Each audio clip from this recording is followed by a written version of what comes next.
old souls, young souls, and all my damn souls in between. Welcome back to another week of Old Soul in the Young World with your host, Jesse Ellie. Hey! What up, guys? Some heroes save lives and some heroes save hip-hop. I want to welcome to the show today, Hero the Emcee, owner, co-founder, founder of Bars Over Bars Media. Welcome, Hero. What's poppin'? That was killer. How many times right? you rehearsed that a lot? So I rehearsed it like 3 times on the way here, and I was like, either I'm gonna fuck it up or I'm gonna do it correctly. You know, I did it correctly and then I fucked up. So like, you did good. Half and half. You killed it. How you feeling today? Dude, life is so good. It's just every day is just such a great day to be alive and be here, and life's just worth living. And that sounds corny, but it is. No, it really is. And you know what? I appreciate you saying that, because the first time we talked on the phone, I was like, how are you? And you were like, yo, life is good. Life is great. And I was just like, nobody's ever like said that to me immediately when I've talked to them the first time. Where do you get that perspective? Why are you so positive, yo? I've just been, So I'm 23. A lot of people think I'm older than I actually am. You do have an old soul, I'm not gonna lie. And I'm not just saying that because I'm being cliche. I think I've just been through a lot, and I think I've taken all the losses in my life and turned them into lessons, and that's kind of put a lot of things into perspective for me. Facts. And before we get too deep on the people, who are you? Where are you from? Can you let the people know, like, what is Bars Over Bars Media? Who is Hero the Emcee? Sure. I'm Hero the Emcee. I represent this company called Bars Over Bars Media. Myself, I started rapping when I was like 14 and I sucked. I was like really bad, really bad. All honest, I sucked. I rapped like Hat with Cat, and it was like terrible. And then I started producing a little bit. Mm-hmm. And that sort of put in perspective the ability to flow and the ability to rhyme and the ability to really figure out where to put words and shit like that. Can I swear? Of course. Oh, fuck yeah. So that kind of put the perspective in for me to rap. Then I started making music, and I only dropped it on SoundCloud like an idiot. And then from there, I dropped 2 albums on SoundCloud like an idiot. Why? Where would you, like, Apple Music? You should put it on everything. Okay, yeah. Yeah. So you were exclusive, like...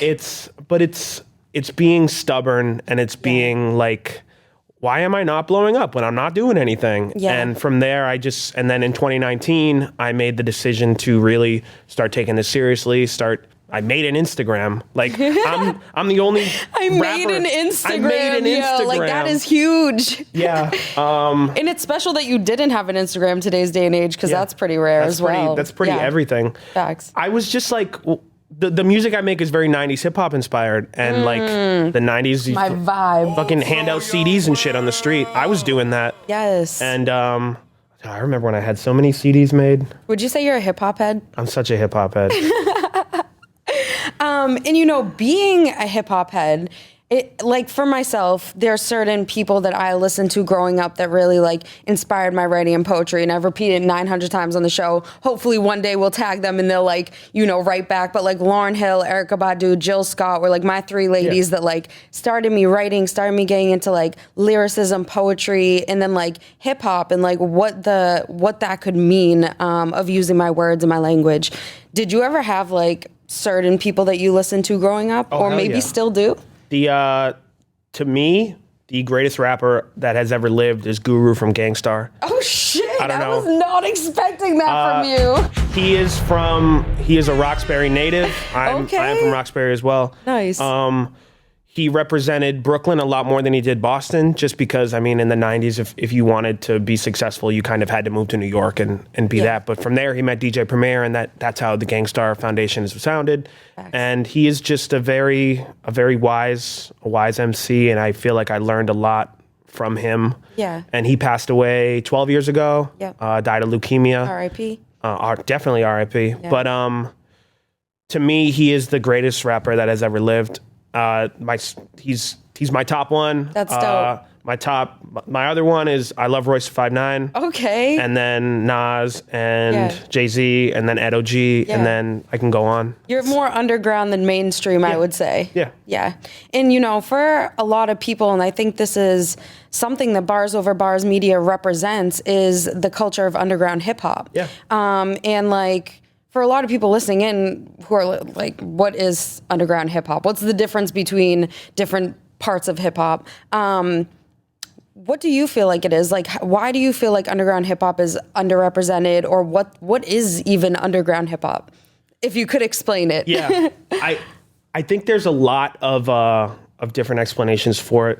I think the biggest is just like it's not widely known. It's people who it's hip hop in the shadows. It's where people it's the category people are in when they're just not known. Yeah, and I feel like also, you don't have to be trending. Like, it doesn't have to be like it's not a specific sound. It's Yes. more of just like you're just not known. Yeah. If you look up underground hip hop in Atlanta, it's a lot of people that sound like Future, and that's okay because Future's from Atlanta. He's very popular in Atlanta. Facts. and Future makes very new school sounding music. So underground is not a term that defines 90s or old school or boom bap. It's not very well known. Yeah. And would you define like yourself as that? Like, I'm very underground. I'm very yeah. 90s. I'm not well known. I get about 2,000 monthly listeners, which is That's to pretty me decent, to me that's a though. Like, lot. I'm like, that's to not me even- to me that's I haven't put $1 into any Instagram promo shut up, being whatsoever. independent. I'm serious. It's all from playing shows where I get the following, and I can't stress to artists enough to where like making face and handing out, like even going to shows that you're not performing at and handing out cards can be crazy. Yeah. Because all we need is 100 fans. Right. Like if you drop an album and 100 people buy it, like you're set. Yeah. All we need is 100 people that fuck with us, and we're good. We Exactly. don't need 1 million followers or shit like that. We just need a solid core fan base that'll support you when you need it. For real. And I think something else that's super rare and cool about you is like you are a young head in the game, and like I feel like you have these like this wisdom already where you know that like a lot of young kids, they just create music online, they never go and try to do shows, they never network, they never communicate, and then they're like complain like, or why aren't I blowing up, why aren't I going anywhere? You do have to show face. You do need to show people you're serious, that you're consistent, you care about what you're putting your time into, and just to get people on board, The independent wave that's going on right now, and for those who don't know, you can walk into Walmart and buy a microphone and then upload it to the internet. That's the independent wave. Yeah, and facts. it makes music very accessible, which is a good and a bad thing. Anybody can upload anything to SoundCloud and it can blow up or it can't. Auto-tune anything. And a lot of people aren't being educated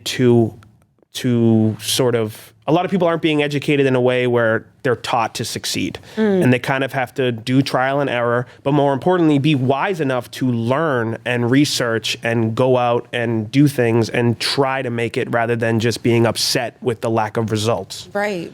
Facts. And like when I hear you saying that, like everyone listening in, like don't be complacent. You feel me? Don't stay in your place and just think it's going to come to you if you're not working for it. Like, here are the MCs put time, effort, like blood, sweat, tears, and energy into hosting his shows, putting out his music, and networking just to grow the community. Like that shit takes time and effort. And you started 2019, you said.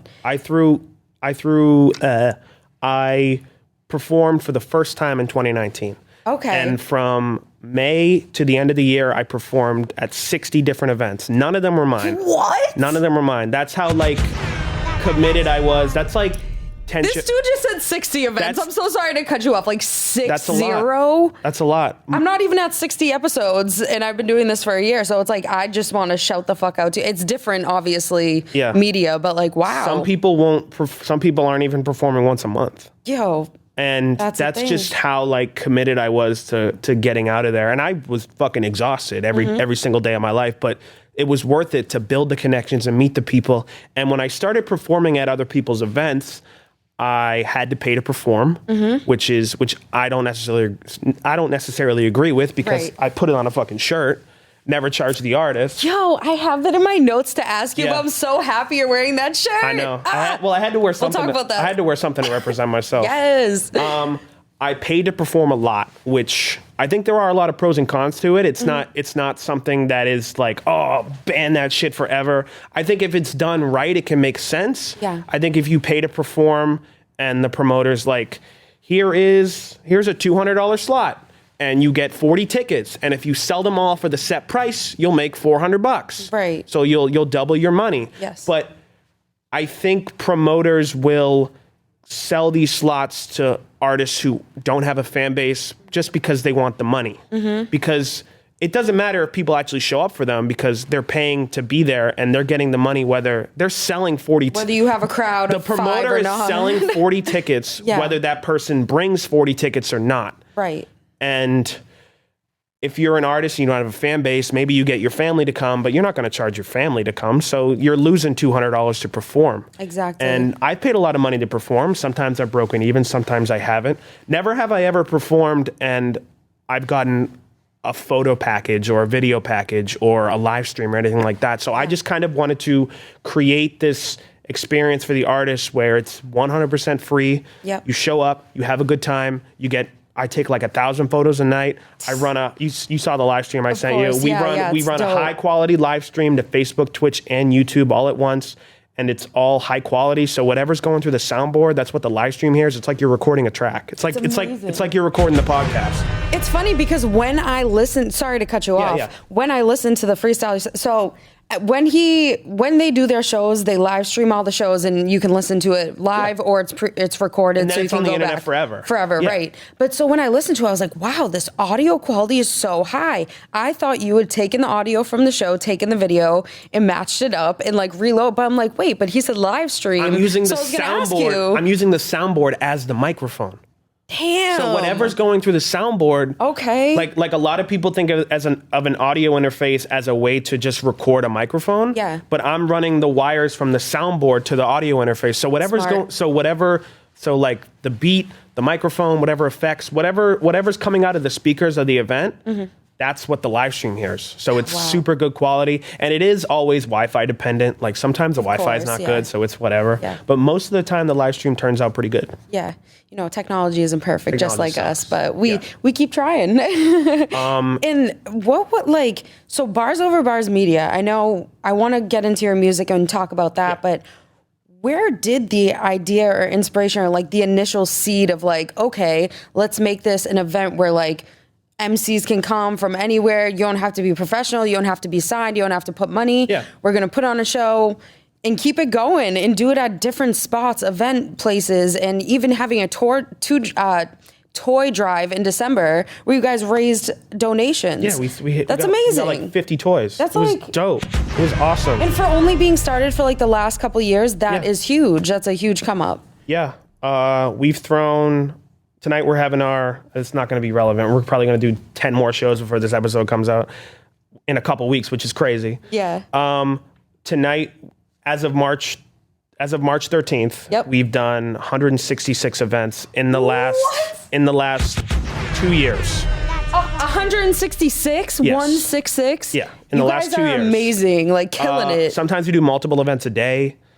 But for the most part, we do about 20 events a month, which is a lot. Okay. And they're mostly at small, unique businesses. Like we do sneaker stores, we do vintage stores, we do smoke shops, we do everything.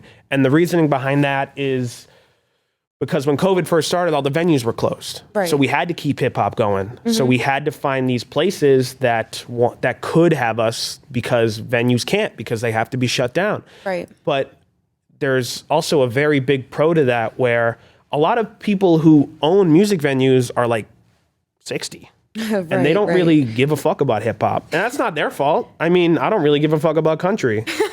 And Same, to that's be just completely that's honest with that's everyone. just my opinion. And as a venue owner, if I owned a venue, I want to be passionate about the people coming through the door.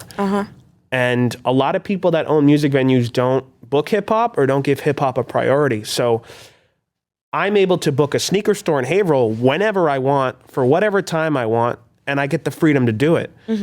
And there's pros and cons to that because, I mean, if we throw a show at a bar, people are going to be there anyway. 100%, yeah. And there's going to be more of a crowd, but also the crowd's probably not going to be engaged because not everyone's there for hip hop. Right. If a sneaker store holds 40 people and you sell 40 tickets, you got to like hip hop to pay to be in a sneaker store Right, at 9 o'clock at exactly. night on a Yep. Friday. So I think that even though the shows we do at small businesses are smaller crowds, I think it's a more engaged audience, and sometimes it's better than the 400 plus people shows we throw. Exactly. I've had a lot more fun in a sneaker store than I have at a regular music venue sometimes. And that's dope because like you're redefining what shows are and what like venues are. Do you know what I'm saying? And these small businesses, like, they need help. They need I was just gonna say, like, community outreach. Yes. These shows are only as good as the effort that everybody puts in. Right. And if an artist wants to just show up for their set and then go home, like, you do you. I'm on your time. I'm grateful you showed up, period.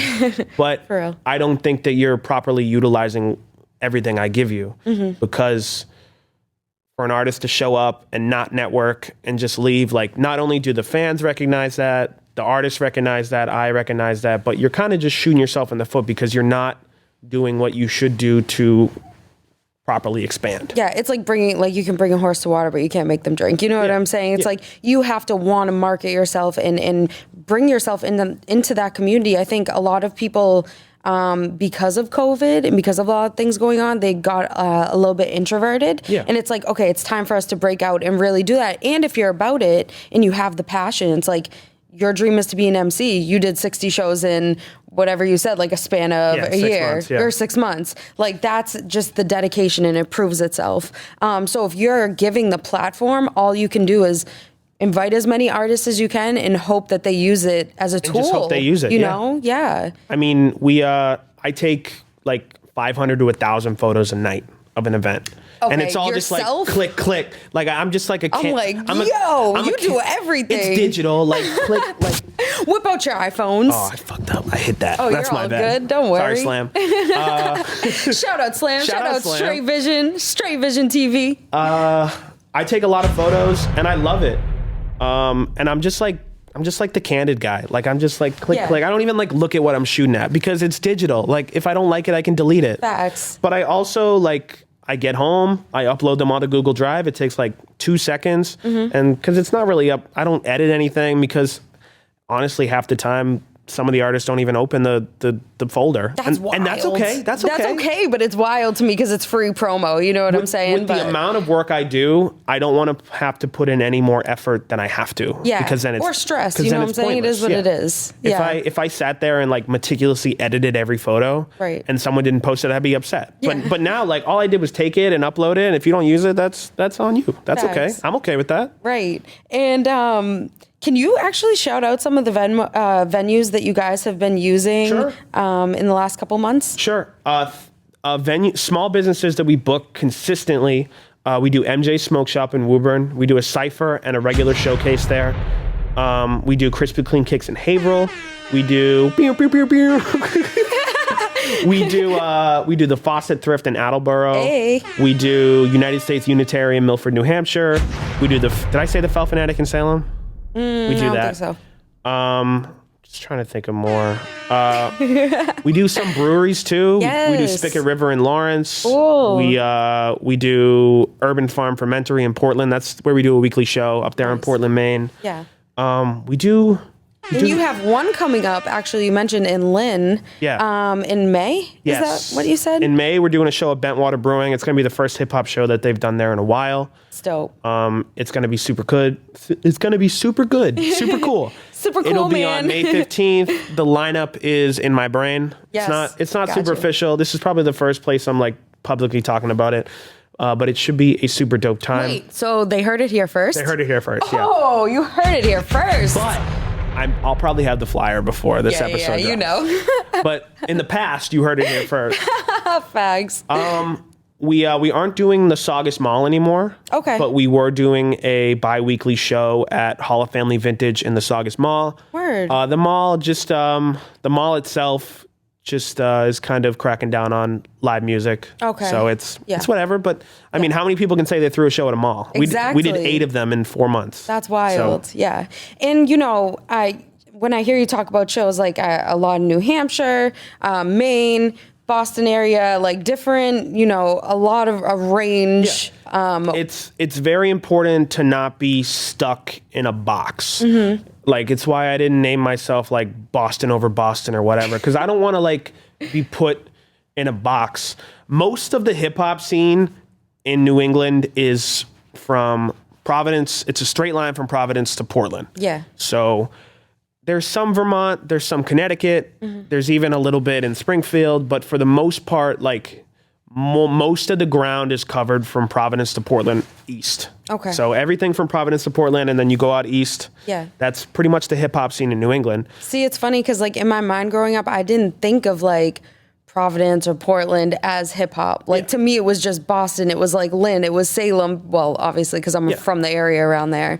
But did you know about that scene before moving from Boston to New Hampshire, or were you more indulged in it like after you moved there? I was definitely discovering more stuff as I moved. Okay. But the 60 events I played in 2019 were all the way from, like, I did some Portland stuff, some Providence stuff, some New Hampshire stuff, Connecticut, New York, Vermont. It was important to cover a lot of ground. Yeah. So... And it's dope to know the culture is still alive. Do you know what I'm saying? Like, even outside the main cities that you would expect it to be. A lot of artists, especially ones that live in cities, don't have cars. So their ability to play shows is pretty much if there's a venue down the street or somewhere local. So I'm never going to be able to meet some Providence, Rhode Island artists if I don't play a show in Providence. For real. Yep, that's true. And, you know, we were talking a little bit before we started recording, and we were saying, you know, like things like this, when you're starting a business, it's never really just you. Even though people see you as like the face of it, they know that you're like the owner of it, the founder. It takes a village. You know what I'm saying? There's a lot of people. Do you have a team of people that you work with to make this possible? Oh, I got a big ass team. Even if you can't shout them out individually? Yes. We have... I think I'm going to start this over. It's hard to get people involved in what you're doing because Bars Over Bars is only my baby. And you can have team members who do a little bit, but I can't expect everybody to do as much as I do because it's not their baby. That's how I feel about the podcast. This is your baby. Yes. And it's very awesome to have people helping a little bit, but you can't expect people to be like a 50-50 partner when it's not their baby. I know what you're saying, yeah. For example, I do a weekly show in Portland, Maine, and we have and my partner up there for the main team, he goes by Lee Giles. He's fucking fantastic. Shout out Lee Giles. Shout out Lee Giles. He's an amazing illustrator. If you looked at any of my music, he hand drew the artwork for polyvinyl chloride. Yes, I did see that. I dropped that. Wow. He's an amazing illustrator. He's okay. He actually totally curates the main events. So he'll pick the lineups. He'll make the flyer. I just got to show up and help run sound. That's awesome. And the hardest thing I do is organizing. Because it takes the longest, because I got to message the artists and then maybe they don't get back to me, or then I got to find somebody else. It's important that these shows are cohesive, where everybody on the bill sort of fits well with each other. That way, like, the fan of one dude can be a fan of another. Because if they make very different types of music, the fan bases aren't going to mix. And the whole point of these shows is to get people to become fans of each other. Come together, The hardest thing I do is organize. So when I collab with podcasts, like I do I do shows with Say That Podcast sometimes. Hey, shout out Say That Podcast. We do a lot of collabs, probably one show a month, and they pick half the lineup and I pick half the lineup. That's fire. And every time, not only do we both get to meet new people, but it's like, oh fuck yeah, I don't gotta pick as many stupid people anymore. Exactly, yeah. And you know that's actually something I was going to talk to you about too. Like, do you care about the artist that you have on? Like, does it mean something to you if somebody just comes in, they're talking trash instead of somebody who has like good lyricism, or do you don't mind a mix of it, like ignorance with whatever? I book, at Bars Over Bars, we value talent and attitude. So I book a lot of people who are very, very good artists, but are not good people in my opinion. And I book people who aren't super talented, but are very good people. And that's real as fuck of you to say, honestly. And I appreciate that. And I think you're more, because let's be honest, most of the music coming out now is not very good. Yes. At least like lyrically wise. Right.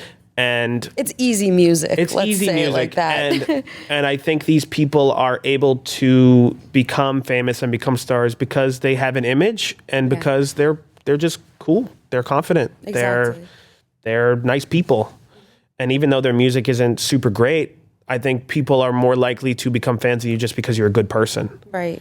And most of the people I book fall in the middle of that, where they're talented and they have good attitude, and I love those people, but sometimes I get a range. Yeah. But like I said before, I think that if you're very talented, but you just show up and leave, I think you're shooting yourself in the foot a little bit. Yep, 100%.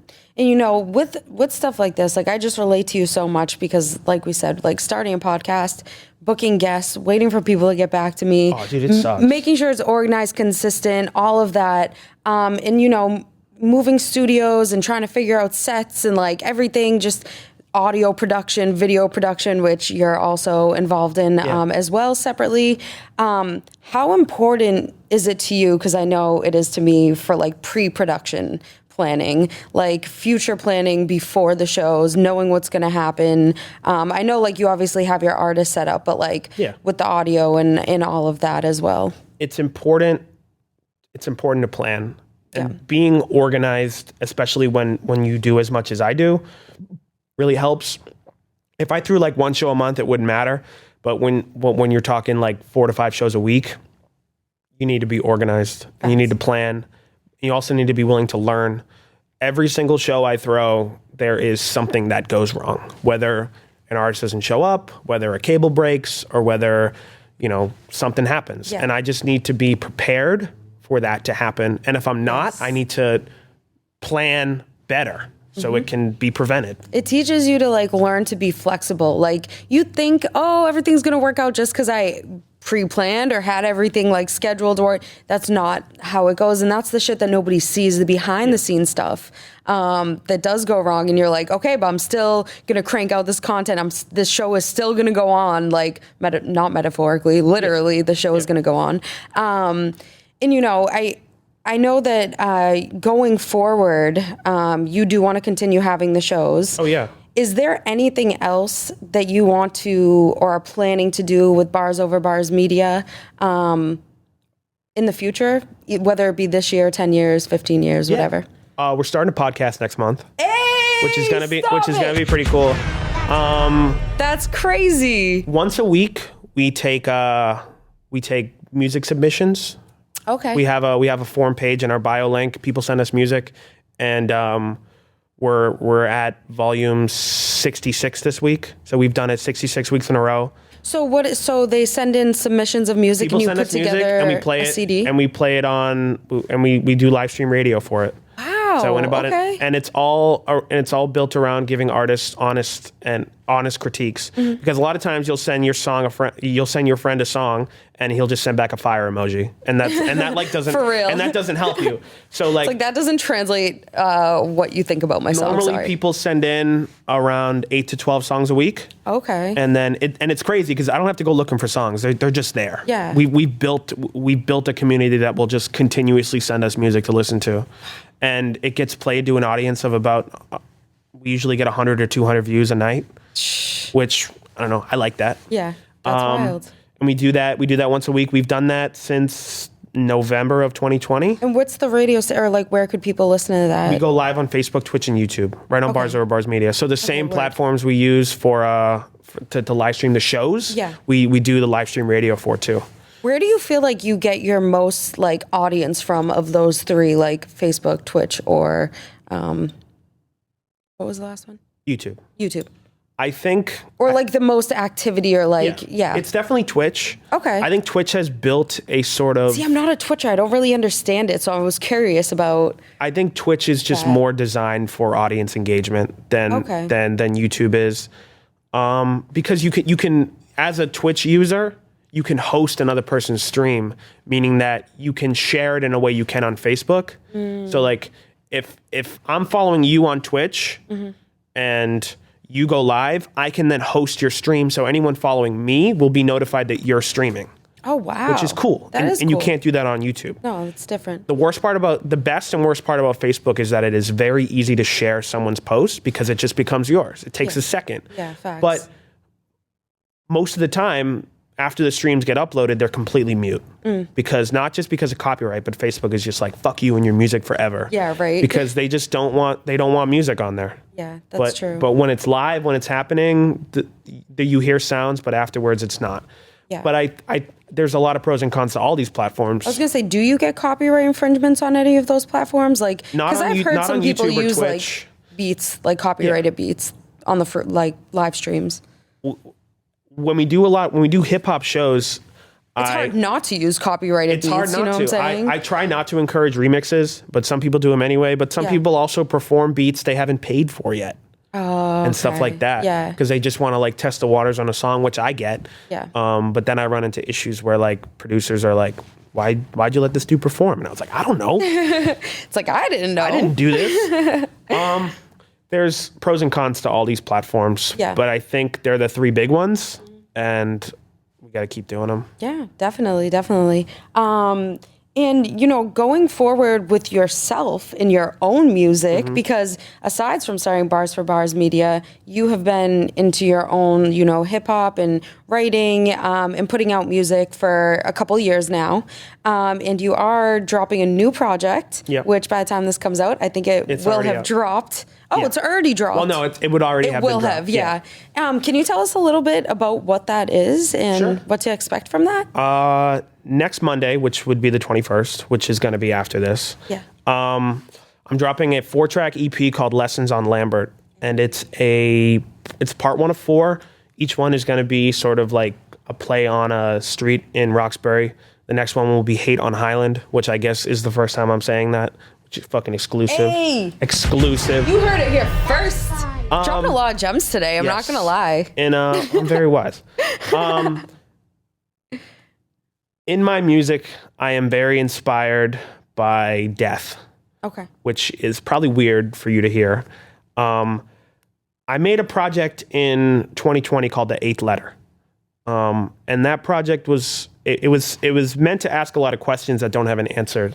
And the big questions were, why do we value people's music more when they're dead than when they're alive? Or artwork in general, or painters, writers. I mean, for example, like Eminem he's not even in my top 25, but I respect him for selling the most amount of records in the hip hop ever. Right. But he drops one bad album in 2017 and all of a sudden, like, his whole career is tainted. Yeah. But if he died in 2005, would he be like praised and he's a legend? If Biggie and Tupac were still alive, would they still be in everybody's top 5? You know what I'm saying? Yeah, that's a crazy concept. We value art more, and the Eighth Letter in 2020 tried to ask: Is the legacy we want to leave upon the world, is it hard to earn, or is it simply given due to fatal circumstances? There's a lot of people who have died. Wow, that's crazy. There's a lot of people who have died in hip hop that I don't consider to be very good. Yeah. I can't even name a DMX song. I feel that. But he dies and then everybody hops on the RIP DMX shit. Mm-hmm. And I didn't do that because I'm not a fan of DMX. Yeah, but feel you. I think death provides a sort of, it allows people to be highlighted. And I think that people should just be loved when they're alive. It's almost like death provides art value. Death provides relevancy. Yeah, it provides you to be relevant again, even if you weren't. MF Doom died last year. Yes. Or maybe the year before. Oh, I'm so bad. I know the years are all mixed in with the shit and the COVID. But yeah, in the last couple of years, yes. And then his streams went up 600% the next day. And it's just like, what, that's wild. Or like I say, painters, I relate back to painters who pass away and their like artwork becomes famous and now it's sold for like millions and billions and all this shit. And it's like you said, if they had stayed alive, would they just be a broke artist on the street? Like, would it have even meant as much? That's a crazy concept. I'm sorry, you're gonna get me caught up. But so is that part of your EP that you're releasing? It's sort of a continuation of the ideas, but it's more built around how the concept of hate can lead you astray and then want to murder somebody. That's kind of like, that's so fucking real. That's kind of like the idea I have. And, I'm kind of telling it in reverse, where Lessons of Lambert is the ending of the story, where like what what we learn can prevent this, and how we can take losses and how we can take setbacks and be a better person because of them. And I've been through a lot since in my brain, Bars Over Bars is very big because it should be. In my brain, I feel like I'm a superstar, but I know I'm not. But I feel like I'm in this position where I'm hated, but I'm also very loved because people will talk a lot of shit about what I'm doing, but then also still perform at my shows and then also tell me they're having a good time. And then you know how it is. I do. I do know how it is. And it's a crazy concept because sometimes your biggest support comes from people who are not close to you at all. Yeah. Do you know what I'm saying? And sometimes the people closest to you, they will want to be doing what you're doing so much that it causes them to hate you. Yeah. Jealousy and envy, that's what... they go hand in hand, and it's unfortunate that it happens, but it's also motivating. You feel me? Like, this is why I do it. Yeah. To get people, like, questioning, like, what are you doing that's upsetting somebody so much when you're contributing something positive? That makes you stop and think, like, what's good within them that makes it feel that way? You know what I'm saying? Yeah. So I have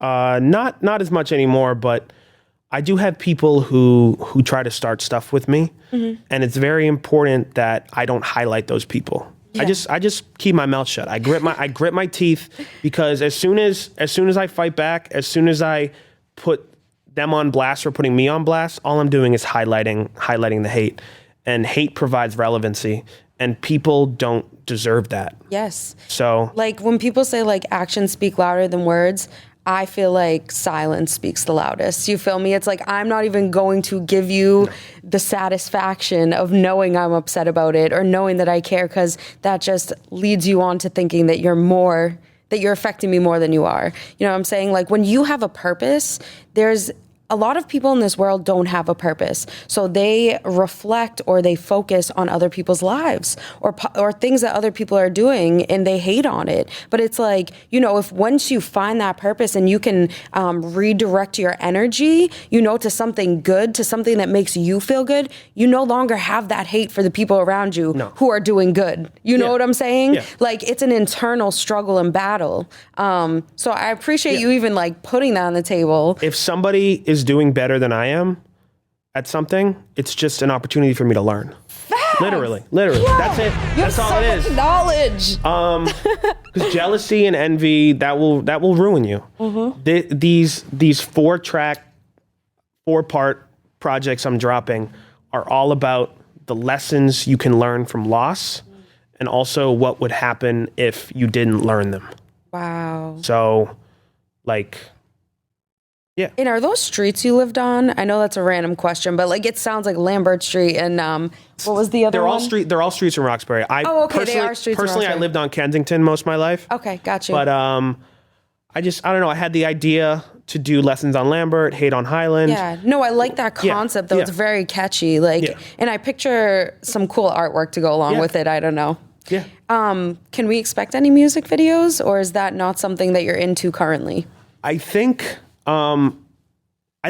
music video wise, I'm not like super creative. Yeah, like, you're not at that level. I do all the flyers for Bars Over Bars. Okay, so you do the graphic design too? I do all the graphic design, and I think, like, I do my graphic design, so shout out to you. Yeah. You know, I think visually I'm very creative when it comes to flyers and artwork and stuff like that. When it comes to video, it's a whole nother third dimension that my brain just doesn't understand. Which is why I don't edit any videos, because I'm just extremely allergic to it. You know your limit. You're like, you know what? I'm like someone else can do that. I know I suck at that. I know what I can do. That alone. I know, like, I do all the mixing and mastering for my music. Oh, word. And I do all the home recording, and it's all trial and error. I don't know shit about nothing.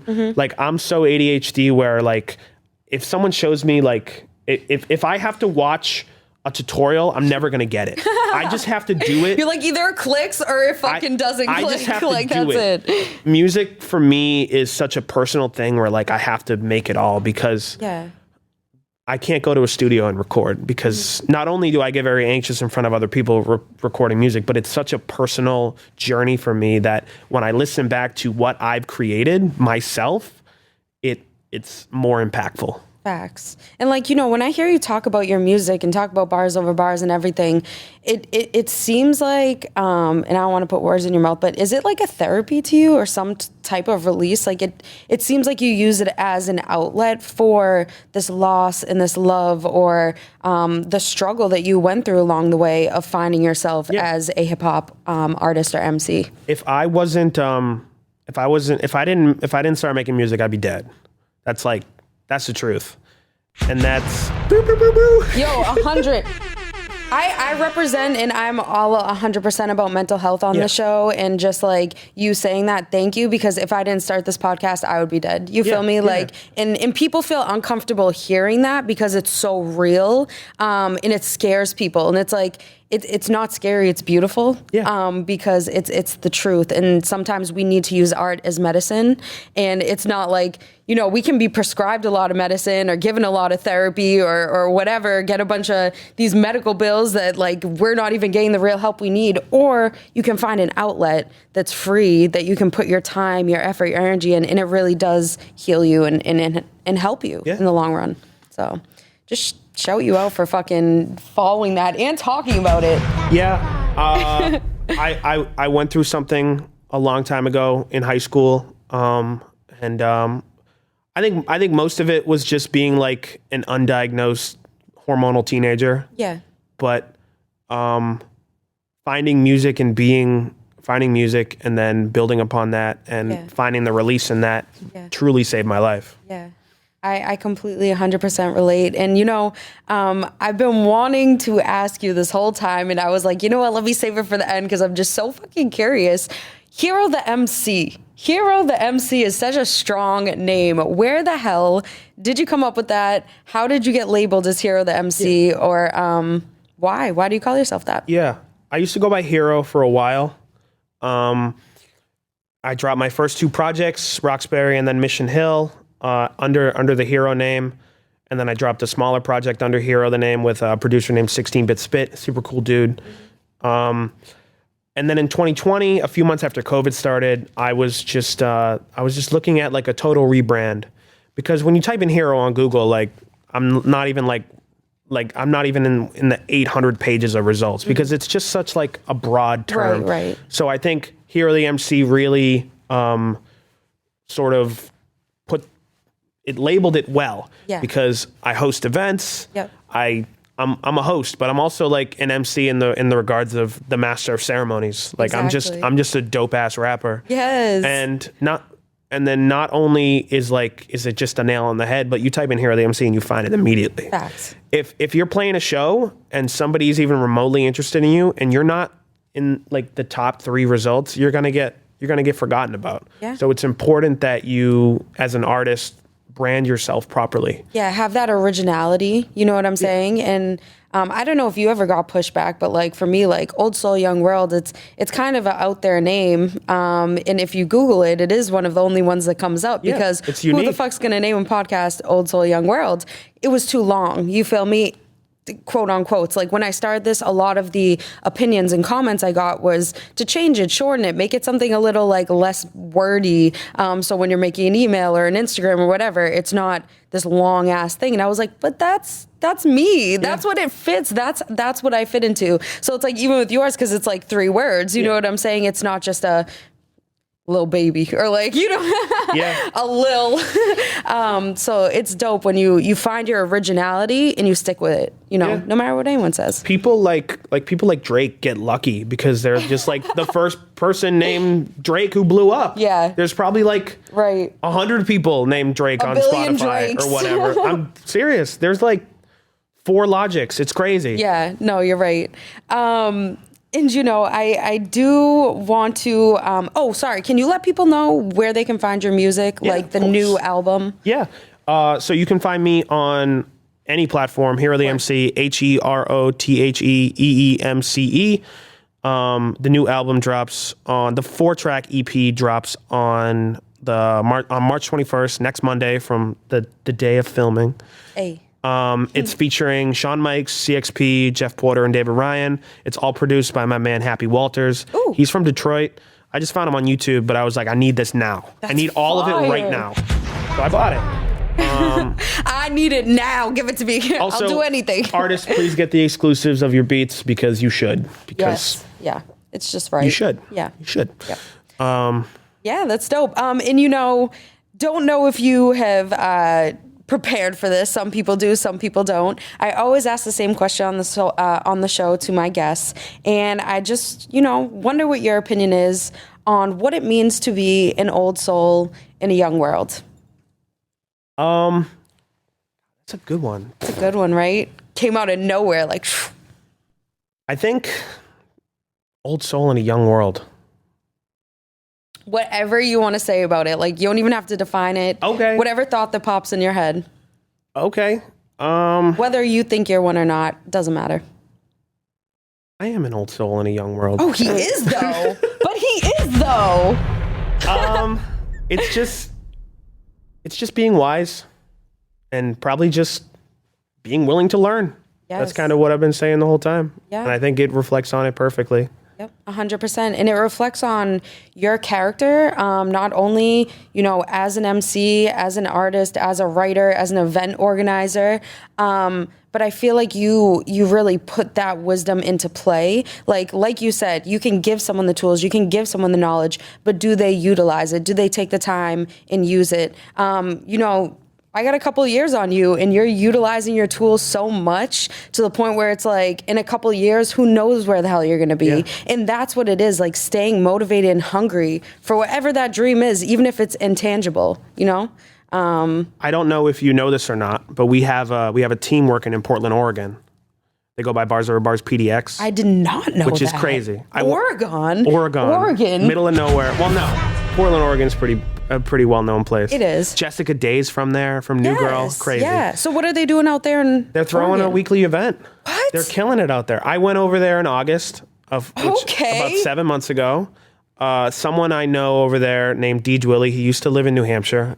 We did a few shows together over here, but he moved over there. And I was invited out by the city to throw 3 events for Portland, Oregon's HipHop Week. Dude, that's huge. So I went over there. I had him help me because I needed a place to stay, but I also needed him to help me because he's just a really cool dude.